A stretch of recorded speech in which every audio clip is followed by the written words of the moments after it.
지난 목요일 캔버라에서 정부의 일자리 대표자 회의, Jobs and Skills Summit이 열렸습니다. 그 언론은 이거를요 매우 비중 있게 다루고 있습니다. 그 요즘 뉴스들을 보면요 노동 문제가 호주의 당면 과제라는 것을 알 수가 있죠. 노동 문제는요 호주 현지인들은 물론이고요 우리 이민자들에게도 매우 중요한 이슈입니다. 자, 많은 유학생들이요 공부를 마친 후에 이곳 호주에서 취업하고 싶어합니다. 그리고 워홀러들도 가까운 미래에 이곳 호주에서 취업하고 안정적인 삶을 살기 원합니다. 그나마 좀 다행인 건요 현 정부가 이주 노동자들에 대해 이전보다는 좀 더 관대한 정책을 펴고 있다라는 것입니다. 자, 이번 일자리 대표자 회의에서도요 이주 노동자들에 대한 논의가 있었다고 합니다. 자, 이와 같이요 호주 정부나 우리 이민자들에게나 노동 문제는 상당히 중요한 이슈입니다. 자, 그런데 여러분 이걸 아십니까? 노동 문제는 성경도 중요하게 다루는 이슈라는 사실을 말이죠. 자, 성경의 맨 첫 번째 책인 창세기, 이 창세기는요 태초에 하나님이 일하시는 이야기로 시작됩니다. 자, 그리고 성경 66권 전체는요 사람들이 일하는 이야기로 가득합니다. 왜냐하면요 인간의 삶에서 일과 노동이 많은 부분을 차지하고 있기 때문입니다. 자, 그리고 이건 데살로니가 교회 교인들도 마찬가지였습니다. 자, 노동이 중요한 건 그들도 마찬가지였어요. 자, 그래서 데살로니가 교회에 보낸 첫 번째 편지, 곧 데살로니가 전서에서 바울은 교인들을 이렇게 권면합니다. 데살로니가 전서 4장 11절 말씀을 보면 또 너희에게 명한 것 같이 조용히 자기 일을 하고 너희 손으로 일하기를 힘쓰라. 뭐라고 하죠? 일하기를 힘쓰라고 권면합니다. 그럼 교인들이 이 권면을 잘 따랐을까요? 물론 잘 따랐을 겁니다. 자, 하지만요 일부 교인들은 여전히 일하지 않고 교회에서 문제를 일으켰습니다. 그리고 이 소식이 바울에게 전해졌어요. 그래서 바울은 문제를 바로잡고자 또다시 편지를 씁니다. 그게 바로 지난 주간에 우리가 묵상한 데살로니가 후서입니다. 자, 그렇다면 오늘은 이 노동에 관한 문제를 함께 살펴보고자 합니다. 바울은 데살로니가 교인들을 어떻게 가르쳤을까요? 일하지 않으려고 했던 자들, 그들에게 한 바울의 권면, 그것은 과연 무엇일까요? 또한 반대로 열심히 일하며 사는 자들에게 한 바울의 위로는 과연 무엇일까요? 먼저 첫 번째로 바울은 먼저 본을 보였습니다. 첫 번째로 바울은 먼저 본을 보였습니다. 자, 여러분, 우리가요 종종 누군가에게 어떤 삶의 자세를 가르칠 때가 있습니다. 그렇죠? 자, 그런데 그때 우리가 꼭 잊지 말아야 할 중요한 게 있어요. 그게 뭐냐? 그건 바로 가르치는 내가 먼저 그렇게 살아야 한다라는 것입니다. 자, 그렇게 할 때 가르치는 내용에 힘이 실립니다. 바울이 그랬어요. 자, 그는 교인들에게 이렇게 말합니다. 자, 여러분 가져오신 성경 같이 읽어볼까요? 데살로니가 후서 3장 7절 말씀을 읽겠습니다. 읽습니다. 시작. 어떻게 우리를 본받아야 할지를 너희가 스스로 아나니 우리가 너희 가운데서 무질서하게 행하지 아니하며. 아멘. 자, 교인들은요 지금 이 바울이 말하는 것처럼 바울이 가르칠 때 그의 삶의 자세를 봤습니다. 바울은요 그때 우리가 무질서하게 행하지 않았다라고 말합니다. 자, 이건 무슨 뜻이냐? 게으르지 않고 열심히 일했다, 이런 뜻입니다. 그리고 이걸 본받으라고 하는 겁니다. 자, 그리고 계속해서 바울은 이렇게 말하죠. 이제 8절도 이어서 같이 읽어볼까요? 여러분 데살로니가 후서 3장 8절입니다. 시작. 누구에게서든지 음식을 값없이 먹지 않고 오직 수고하고 애써 주야로 일함은 너희 아무에게도 폐를 끼치지 아니하려 함이니. 아멘. 자, 데살로니가에서 바울은요 자기가 먹을 음식을 누구에게 그냥 공짜로 얻으려고 하지 않았습니다. 값을 치렀어요. 자, 그리고 또 이것은요 단지 음식만 그랬다라는 게 아닙니다. 뭐냐? 바울 일행은요 그곳에서 복음을 전하고 그리고 교인들에게 말씀을 가르치고 교회를 세우는 동안 그들의 생활비를 그들이 스스로 충당했다라는 이야기입니다. 그래서 바울은 이 생활비 때문에요 교인들에게 폐를 끼치고 싶지가 않았던 거예요. 그래서 폐를 끼치지 않으려고 수고하고 애써서 밤낮 일했다라는 말을 합니다. 근데 여러분 사실요, 마음만 먹었으면 바울은 사도이기 때문에 사도로서 얼마든지 교회에서 사례비를 받고 그것으로 생활비를 충당할 수가 있었습니다. 자, 그래서 9절에서 보면 바울은요, 우리에게 권리가 없는 것이 아니다라는 말을 합니다. 그렇죠? 자, 주 예수님은요, 복음을 전하는 자들은 복음으로 살라고 명령하셨습니다. 또요, 고린도전서에서 바울은 영적인 것으로 씨를 뿌렸는데 물질적인 것으로 거둔다고 그걸 지나치다고 할 수가 있느냐라는 말을 합니다. 그렇지 않다라는 거예요. 자, 그리고요, 구약시대 하나님, 구약시대 하나님은 제사장들에게 성전에 바쳐진 헌물, 그 헌물로 생활하게 하셨습니다. 자, 마찬가지로 주님은 신약시대 목회자들에게도 교회에 드려진 헌금으로 생활하게 하십니다. 이건 결코 잘못된 일이 아니에요. 자, 그래서 다른 지역에서는요, 바울이 교회 후원, 지원을 받아서 생활하는 모습이 나오기도 합니다. 자, 하지만 이때 데살로니가에서는 바울이 교회에서 사례비를 받지 않았습니다. 그리고 천막을 만드는 일을 해서 생활비를 충당했습니다. 사도의 권리를 스스로 자제했던 겁니다. 그리고 그 이유에 대해서 바울은 두 가지로 말합니다. 하나는 뭐냐? 교인들 아무에게도 폐를 끼치지 않기 위해서였다라고 이야기를 합니다. 아마도요, 이 얘기를 보니까 데살로니가 교회 교인들 대부분이 가난했던 것 같습니다. 자, 그리고 또 하나 뭘 얘기하냐? 교인들이 바울 자신을 본받게 하기 위해서였다라고 합니다. 자신의 그런 모습을 통해서 교인들이 열심히 일하게 하려고 했다라는 것입니다. 근데 여러분, 이건요, 오늘 우리도 마찬가지예요. 여러분, 우리도요, 열심히 살아야 합니다. 아멘. 열심히 일해야 합니다. 아멘. 요즘 한국은요, 많은 젊은이들이 일찍 큰 돈을 벌어서 평생 일하지 않고 살겠다면서 너무 무리한 투자를 했다가 큰 어려움에 빠지는 뉴스가 있습니다. 여러분, 혹시요, 영끌족이 뭔지 아세요? 영끌족. 영혼까지 끌어모아 대출을 받는 사람이라는 뜻입니다. 영혼까지 끌어모아서 대출 받는 사람. 많이 받는다는 얘기예요.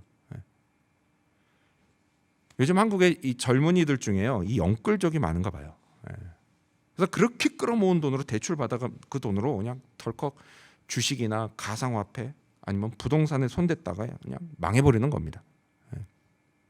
저는요, 이게요, 그 인간 안에 있는 일하기 싫어하는 마음이 겉으로 드러난 사건이다라고 생각합니다. 실제로 노동을 안 좋은 것으로 생각하는 경향이 있어요. 힘들게 땀 흘려 일하는 걸 좋게 생각하지 않습니다. 하지만 여러분, 사실 원래 노동, 곧 일하는 건요, 매우 가치 있고 좋은 겁니다. 매우 영적인 것이고요, 또 신성한 것이에요. 왜 그런지 아세요? 다른 게 아니에요. 그 이유는 창조주 하나님도 일하시기 때문입니다. 그리고 그 하나님이 또한 인간에게 일을 맡기셨기 때문이에요. 아주 오래전부터요, 인간이 그토록 그리워하는 유토피아 지상낙원이 있습니다. 다시 그때가 와야 되는데 하면서 그토록 기다리는, 그토록 그리워하는 지상낙원 어딘지 아세요? 에덴 동산이에요. 그렇죠? 여러분 다 에덴 동산으로 가고 싶지 않습니까? 전 정말 너무 에덴 동산이 그리워요. 근데 여러분, 그 에덴 동산에서 인간이 뭐 했는지 아십니까? 우리 성경 같이 읽어볼까요? 스크린 보시면서요. 창세기 2장 15절입니다. 읽습니다. 시작. 여호와 하나님이 그 사람을 이끌어 에덴 동산에 두어 그것을 경작하며 지키게 하시고. 아멘. 성경은 뭐라고 하죠? 경작하고 지켰다라고 말씀합니다. 즉 뭐예요? 일했다는 거예요. 일했습니다. 노동했습니다. 여러분, 에덴 동산이라고 해서요, 그냥 놀고 먹지 않았습니다. 히브리어로 에덴, 에덴 동산할 때 이 에덴이 무슨 뜻이냐면 기쁨이라는 뜻이에요. 이 기쁨의 동산에서 인간은요, 일했습니다. 일하면서 기쁨을 누렸어요. 자, 그런데 지금은요, 왜 기쁨을 누리지 못할까요? 일한다고 하면 왜 안 좋은 생각이 먼저 들까요? 이거 좀 하세요. 그게 다 죄 때문이에요, 여러분. 죄 때문. 인간이 하나님의 명령에 불순종했습니다. 태초의 인간이. 그러면서 세상에 뭐가 들어와요? 죄가 들어왔어요. 그래서 그때부터 인간에게 노동은요, 기쁨이 아니라 괴로움으로 바뀌었습니다. 근데 여러분, 바뀐 게 또 있어요. 뭐냐? 누구를 위해 일하는지도 바뀌었습니다. 타락하기 전까지요, 인간은 하나님을 위해서 일했습니다. 하지만 죄가 들어오면서 인간은 자기 자신을 위해서 일하기 시작했다라는 거예요. 근데 여러분, 우리도 마찬가지 아닌가요? 여러분, 우리도요, 바울처럼 열심히 일하면서 살아야 합니다. 만약에요, 자녀들이나 아니면 인생 후배에게 열심히 일해야 한다, 이거 말하려면요, 먼저 나부터 열심히 일해야 되는 거예요. 여러분, 이건요, 매우 바람직한 삶의 자세입니다. 열심히 일하는 거. 열심히 일하면서 사는 사람을 누가 뭐라고 합니까? 뭐라고 안 합니다. 근데 여러분, 이것도요, 때로는 문제가 될 때가 있다는 거예요. 열심히 일하면서 사는 것도. 너무 일만 하는 것도 문제라는 겁니다. 여러분, 하나님을 위해 너무 일만 하는 거 문제일까요? 아닐까요? 어려우세요? 출제자의 의도를 파악하면 답이 나옵니다. 문장에서 답을 찾지 마세요. 하나님을 위해 너무 일만 하는 거 문제일까요? 아닐까요? 문제예요, 여러분. 문제예요. 왜 문제예요? 하나님이 일하라고만 하셨나요? 아니죠. 안식하라고도 명령하셨습니다. 그 안식하라는 명령을 어기기 때문에 문제라는 거예요. 자, 그러면 내 자신을 위해서 너무 일만 하는 것도 문제가 아닐까요? 당연히 문제죠. 그렇지 않습니까? 하나님을 위해서 너무 일만 하는 것도 문제인데 당연히 내 자신을 위해서 일만 하는 것도 문제라는 거예요. 문제입니다. 인생살이의 목적이요, 하나님이 아니라 나 자신이 되기 때문에 이게 문제가 되는 거예요. 잊지 마십시오, 여러분. 피조물인 인간은요, 창조주 하나님을 위해서 살 때 행복합니다. 그렇지 않고요, 나 자신을 위해서 산다? 또 그것을 위해서 일에 몰두한다? 그런 나머지 하나님께 드려야 할 시간과 열정과 힘을 들이지 못한다? 여러분, 그 결과는 너무 분명합니다. 결코 행복하지 않아요. 결코 행복하지 않습니다. 오히려 인생이 더 괴로워질 겁니다. 한번 해보십시오. 하지 마십시오. 참, 내가 이걸 왜 하라 그러죠? 좋은 것도 아닌데. 그렇다는 얘기예요, 사실이.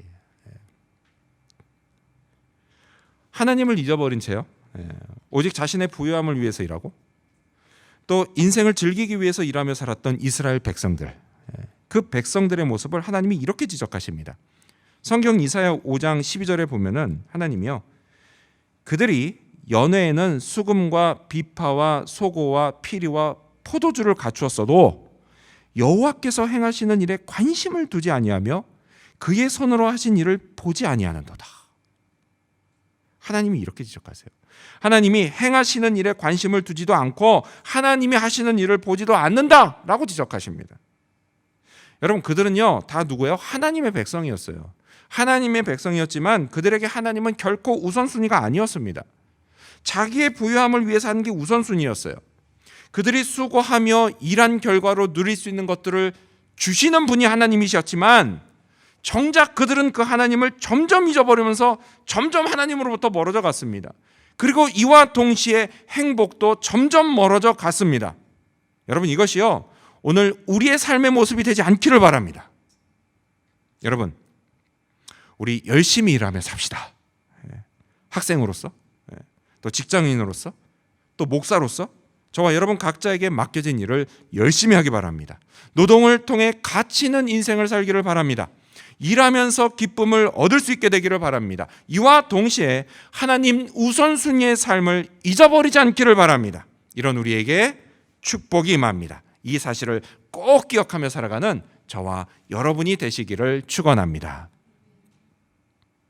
두 번째로 바울은 게으른 사람에게 자기 일을 하라고 명령했습니다. 두 번째로 바울은 게으른 사람에게 자기 일을 하라고 명령했습니다.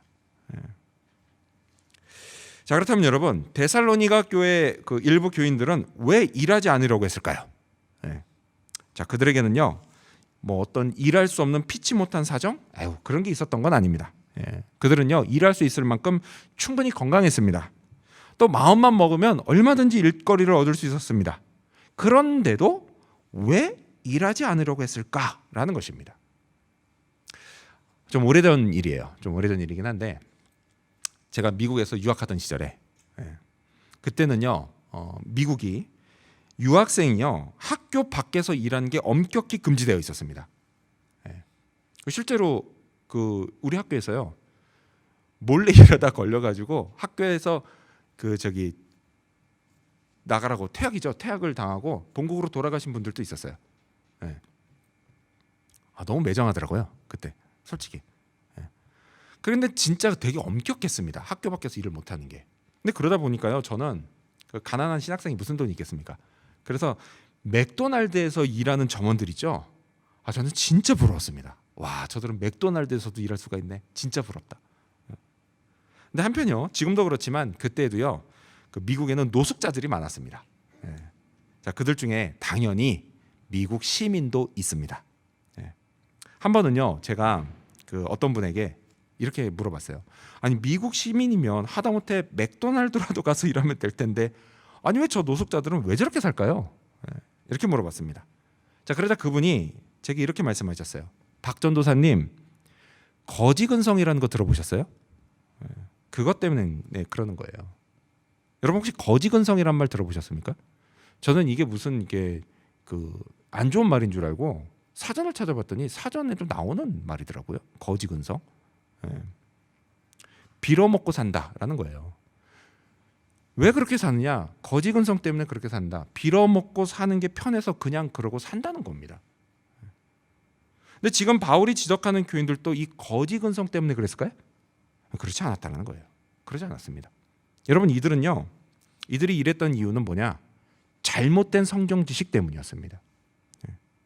그들은요, 예수님이 곧 재림하신다는 말씀, 그 말씀을 내일이라도 당장 재림하신다는 뜻으로 이해했던 거예요. 하지만 그렇지 않습니다. 곧 오신다, 내가 곧 올 거다 라고 하는 이야기는요, 이건 어디까지나 주님의 시간표상으로 그렇다라는 이야기예요. 자, 그래서 이에 관해서 성경은 이렇게 말씀합니다. 베드로후서 3장 8절 말씀을 보면, 사랑하는 자들아, 주께는 하루가 천년 같고 천년이 하루 같다는 이 한 가지를 잊지 말라. 아멘. 여러분도 잊지 마시기 바랍니다. 주님의 시간표와 우리의 시간표는 달라요. 돌아가는 게. 여러분, 그래서요, 주님의 때는 인간은 아무도 모릅니다. 그래서 인간은요, 그저 곧 오신다라고 하셨으니까 곧 오신다는 생각으로 오실 때까지 그냥 열심히 살고 있으면 되는 겁니다. 주님은요, 그냥 손 놓고 마냥 기다리고만 있어라 이렇게 말씀하지 않으셨어요. 자, 여러분, 오늘날에도요, 성경을 잘못 이해해서요, 주님이 전혀 원하시는 삶이 아닌데 그게 맞다고 고집하면서 사는 사람들이 있습니다. 이단들이 그래요. 이단들이. 그래서 여러분, 말씀을 제대로 이해하는 건요, 참 중요합니다. 자, 바울은요, 일하지 않으려는 교인들에게 이렇게 명령합니다. 다시 여러분 성경을 보시면서 읽어볼까요? 데살로니가 후서 3장 12절 말씀을 읽겠습니다. 시작. 이런 자들에게 우리가 명하고 주 예수 그리스도 안에서 권하기를 조용히 일하여 자기 양식을 먹으라 하노라. 아멘. 자, 여러분, 이 12절을 계속 보세요. 자, 이 12절을 자세히 보면요, 바울은 그냥 명한다 이렇게 하지 않고 어떻게 하죠? 주 예수 그리스도 안에서 권하기를 이라는 말을 덧붙입니다. 그렇죠? 명한다, 권한다 두 가지를 다 이야기합니다. 자, 왜 그러느냐? 그 이유는 다른 게 아니에요. 지금 하는 이 명령이 곧 우리의 주인이신 예수 그리스도의 명령이기 때문입니다. 그 권위로 이야기하는 거예요. 자, 어떻게 명령하죠? 조용히 일하여 자기 양식을 먹으라고 명령합니다. 자기가 먹을 양식은 자기 힘으로 일해서 마련하라는 것입니다. 옛날에 중국의 한 왕이 신하들을 모아서 이런 명령을 내렸다고 합니다. 백성들이 살면서 꼭 알아둬야 할 글을 써서 올리시오. 이런 명령을 내렸답니다. 그래서 신하들이요, 며칠 동안 열심히 모여가지고 세상에 온갖 좋다는 말씀들은 다 모아가지고 12권의 책을 만들어서 바쳤습니다.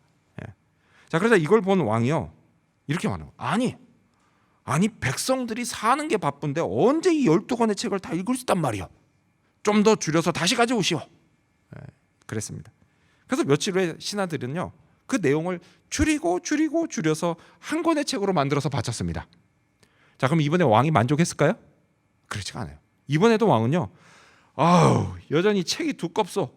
성경 한 권도 다 못 읽는 사람들인데 너무 두껍소. 그냥 백성들이 이해하기 쉽게 한 문장으로 만들어 오시오. 그래서 신하들이 다시 모여서 그냥 며칠을 고민한 끝에 이 한 문장을 만들어서 왕에게 바쳤다고 합니다. 그게 뭔지 아십니까? 바로 세상에 공짜는 없다입니다. 물론요, 잘 찾아보면요, 세상에 공짜가 아주 없는 건 아닙니다. 아주 없는 건 아니에요. 자, 그래도 어쨌든 이 말처럼요. 그리고 또한 주님이 명령하신 대로 부득이한 경우가 아니라면 우리는 자기 양식을 위해서 일해야 합니다. 자, 앞서서 말씀드렸던 것처럼요, 인간이 타락하기 전에 에덴 동산에서의 일은 기쁜 거였습니다. 노동은 즐거움이었어요. 억지로 또 마지못해 어쩔 수 없이 하는 게 아니었다라는 거예요. 하지만 여러분, 불순종의 결과로 죄가 들어오면서 달라졌습니다. 인간은요, 무언가를 얻기 위해 반드시 일해야만 했고요, 수고해야만 했습니다. 그래서 성경 창세기를 보면요, 그때 하나님이 아담과 하와에게 이렇게 말씀하셨습니다. 우리 스크린 보시면서 읽어볼까요? 스크린 보시면서 창세기 3장 16절과 17절 말씀을 읽겠습니다. 시작. 또 여자에게 이르시되 내가 내게 임신하는 고통을 크게 더하리니 내가 수고하고 자식을 낳을 것이며 아담에게 이르시되 너는 내 평생에 수고하여야 그 소산을 먹으리라. 아멘. 뭐라고 하셨죠? 여자는 자식을 낳기 위해 수고해야 한다. 아이를 낳기 위해서 여자들은 수고해야 했습니다. 수고해야 되는 거예요. 즉 무슨 얘기예요? 10달 동안의 뱃속의 아기를 돌보는 일을 해야 했습니다. 또요, 남자에게는요, 먹을 것을 얻기 위해서 평생 수고해야 했습니다. 가족을 부양하기 위해서 일해야 했어요. 자, 그러다 보니까 일하고 노동하는 게 항상 즐거울 수는 없습니다. 가족을 먹여 살려야 돼요. 그러기 위해서요, 아빠 엄마는 수고하며 일해야 합니다. 그러다 보니까 때로는요, 서러운 일을 당하기도 합니다. 아파도 일 나가야 해요. 힘들어도 일해야 합니다. 이를 악물고 살아야 하는 거예요. 자, 따라서 우리 자녀된 여러분, 여러분이 모를 때 보지 못하는 곳에서요, 우리 아빠 엄마가 우리를 위해 힘들게 일하고 있다는 사실을 꼭 기억하시기 바랍니다. 그래서 부모님에게요, 가끔 아빠 엄마 감사해요, 이렇게 말하기를 바랍니다. 여러분, 그게요, 부모님에게 얼마나 큰 힘이 되는지 모릅니다. 자, 또요, 이렇게 수고하며 열심히 일해야 어떤 결과를 얻을 수 있게 된 거요? 학생들도 마찬가지예요. 학생들도 공부를 열심히 해야 좋은 결과를 얻습니다. 안 하면 못 얻어요. 우리 학생들 공부하는 게 힘들죠. 뭐 물론 누구는요, 자기는 공부하는 게 제일 쉬웠어요, 뭐 이렇게 막 이게 진심인지 약을 올리는 소리인지 모르지만 그렇게 말하기도 하는데요. 근데 사실 그 말이 살아보니까 맞기는 해요. 공부하는 게 제일 쉬워요. 근데 그래도 어쨌든 학생일 때는요, 공부하는 게 제일 힘듭니다. 근데 여러분, 이게요, 다 죄 때문이에요. 죄 때문에. 무슨 얘기냐, 여러분 오해하지 마십시오. 내가 지은 죄가 많아서 공부를 못해, 이거 절대 아니에요. 이런 의미가 아니에요. 그 성경을 제대로 이해해야 된다는 겁니다. 너무 아쉽지만요, 죄 때문이에요. 이게 인간이 태초에 타락했잖아요. 타락만 그때 안 했어도, 타락하지만 않았어도요, 여러분은요, 다 태어날 때부터 다 천재로 태어났을 겁니다. 그랬을 텐데 너무 아쉽지만 이미 엎질러진 물이에요. 그래서 어쩔 수 없는데, 따라서 여러분, 내가 머리가 좀 나쁘다, 그 공부하는데 어려움이 많다, 이렇게 생각이 되신다면 이제부터는 부모님 탓하지 마시고요, 아담과 하와를 탓하시기 바랍니다. 자, 우리 부모님들도요, 자녀들에게요, 열심히 하느라 힘들지, 너 고생하는 거 아빠 엄마가 다 알아. 너무 힘들면 좀 쉬면서 해. 괜찮아. 이렇게 말해 주시기 바랍니다. 그러면요, 이게 우리 자녀들에게 얼마나 큰 힘이 되는지 모릅니다. 자, 이처럼요, 하나님께 불순종한 결과 인간에게 노동은 필연적인 게 됐습니다. 하지 않으면 아무것도 얻을 수가 없게 됐어요. 근데 그렇다고 해서 여러분, 하나님을 너무 야속하게 생각하진 마시기 바랍니다. 오히려 감사하시길 바라요. 왜냐? 여러분, 에덴 동산에서 쫓겨났다라는 건요, 이거 어마어마한 죄를 저지른 겁니다. 그렇죠? 우리도 그러잖아요. 어지간하면은 부모님들이 용서해 주시면 진짜 큰 죄를 지으면 어떻게 해요? 너 당장 나가라고 이야기를 하거든요. 엄청난 죄를 저지른 거예요. 근데 우리 같으면 그렇게 엄청난 죄를 저질렀으면 어떻게 해요? 그냥 너무 괘씸해서 그냥 아예 아무것도 얻지 못하게 만들 것 같아요. 그런데 하나님은 그렇게 하지 않으셨다라는 거예요. 은혜를 베푸셨다라는 거예요. 어떻게 해요? 일하면 얻게 해주셨습니다. 수고하면 거두게 해주셨다라는 거예요. 여러분, 이게 엄청난 은혜입니다. 그리고 이뿐만이 아니라 은혜를 더욱 베풀어 주셔서 일하고 수고한 만큼만 거두는 게 아니라 그 이상으로도 거둘 수 있게 해주셨다라는 사실입니다. 보너스의 은혜를 베풀어 주셨다는 거예요. 풍성히 베풀어 주셨다는 겁니다. 여러분, 하나님은요, 오늘도 마찬가지세요. 하나님은, 여러분, 은혜는요 지금도 계속됩니다. 그리고 이 은혜로 우리가 오늘을 살아갑니다. 주님이요 우리를 먹이시고 입히십니다.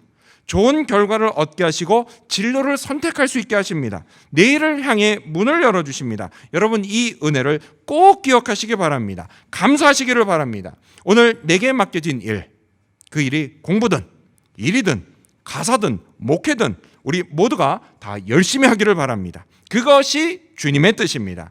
이 주님의 뜻을 따라서 살 수 있는 저와 여러분이 되시기를 바랍니다. 이를 통해서 언젠가 다시 주님을 만났을 때에 모두 다 칭찬을 받을 수 있게 되는 저와 여러분이 되시기를 축원합니다.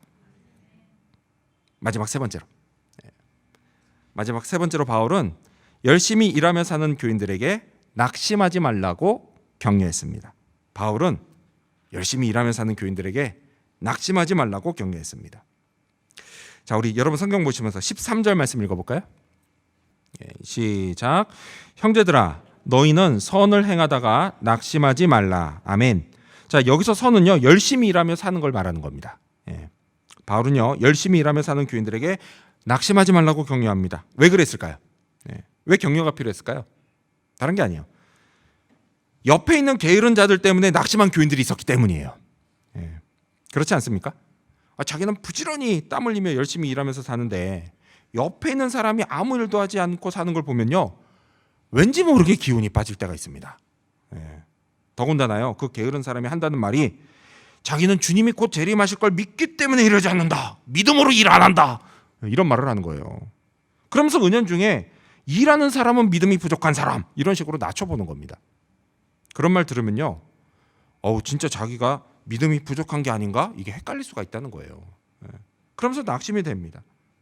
그래서 자기도 더 이상 일하고 싶어지지가 않아요. 이런 식으로요 데살로니가 교회에서 게으른 교인들이 문제를 일으키고 다녔습니다.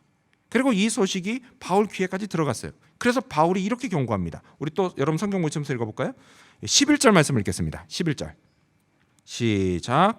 우리가 들은즉 너희 가운데 게으르게 행하여 도무지 일하지 아니하고 일을 만들기만 하는 자들이 있다 하니, 교인들 중에요 일하지 않으면서 일을 만들기만 하는 자들이 있다, 이렇게 경고합니다.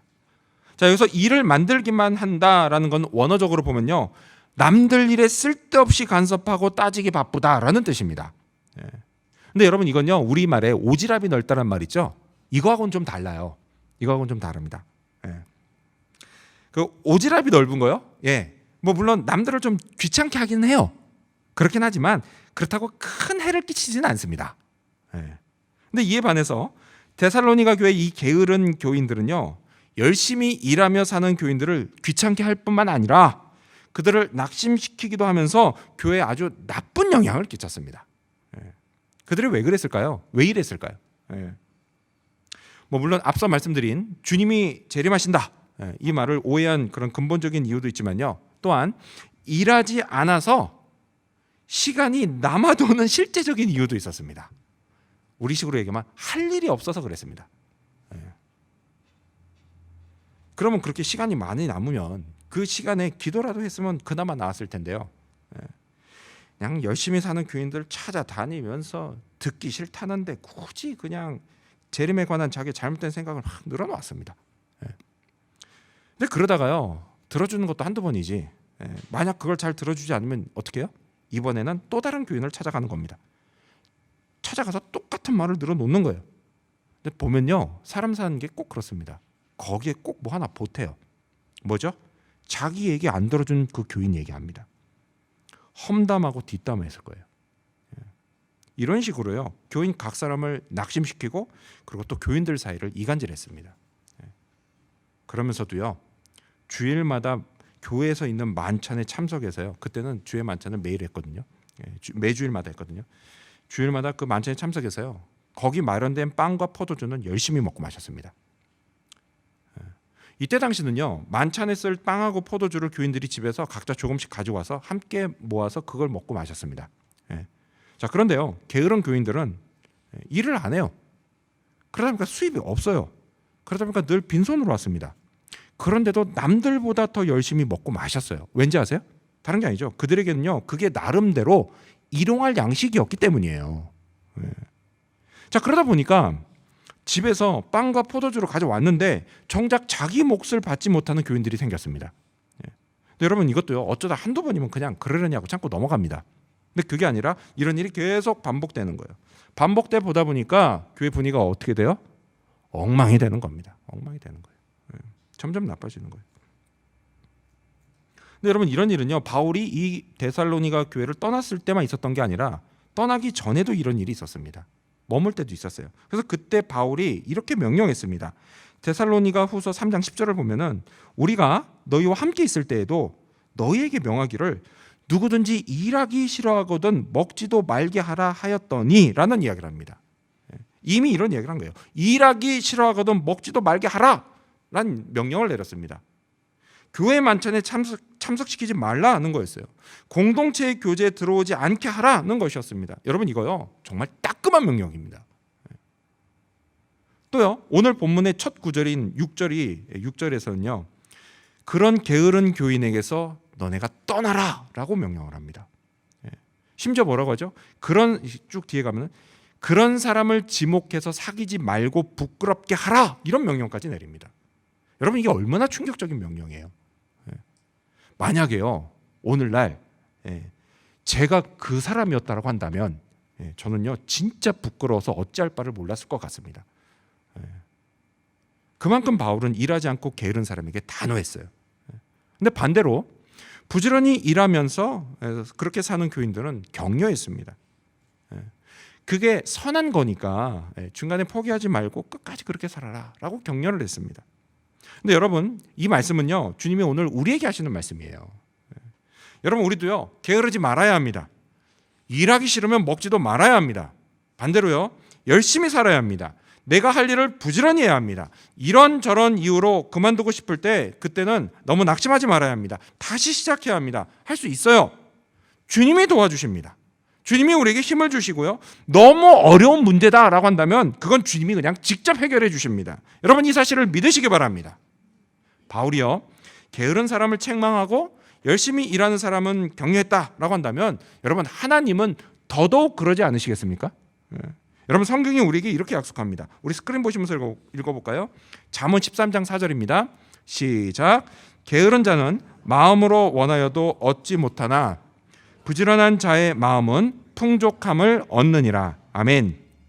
게으른 사람은요, 아무리 바라는 게 있어도 얻지 못합니다. 하지만요, 부지런한 사람은 얻습니다. 그것도요, 마음이 풍족해지도록 넉넉히 얻습니다. 하나님이 그렇게 하십니다. 하나님은요, 열심히 사는 자를 축복하십니다. 하나님 자신도 열심히 사시기 때문이에요. 태초에요, 천지를 창조하실 때도 그러셨고요, 아브라함의 자손들로 이스라엘 민족을 이루시고 그리고 그들을 이끌어내실 때도 그러셨고요, 이 땅에 인간의 몸으로 오셔서 우리 모든 인간의 죄값을 대신 치르실 때도 그러셨고요, 부활하시고 천국 보좌에 앉으사 세상을 다스리시는 지금 이 시간까지도 그러셨고요, 장차 이 땅에 재림하셔서 세상을 심판하실 그날까지도 우리 하나님은 열심히 사실 겁니다. 하나님의 일을 열심히 하실 것입니다. 그리고 이런 열심으로 하나님이 우리를 축복하십니다. 그렇다면 우리도 열심히 일해야 되지 않겠습니까? 부지런히 살아야 되지 않겠습니까? 학교에서 공부하는 것도요, 또 직장에서 일하는 것도요, 가정을 돌보는 것도요, 가족을 부양하는 것도 우리 모두 열심히 하기를 바랍니다. 교회를 섬기는 것도 열심히 하기를 바랍니다. 또요, 열심히 살다가 지쳐서 낙심하고 있는 형제 자매가 있다면 우리가 서로 격려하고 용기를 북돋아 주기 바랍니다. 이런 우리를 주님이 칭찬하십니다. 일하는 기쁨을 느끼게 하십니다. 우리가 소망하는 것도 풍족하게 이루어 주십니다. 이 사실을 믿으시기 바랍니다.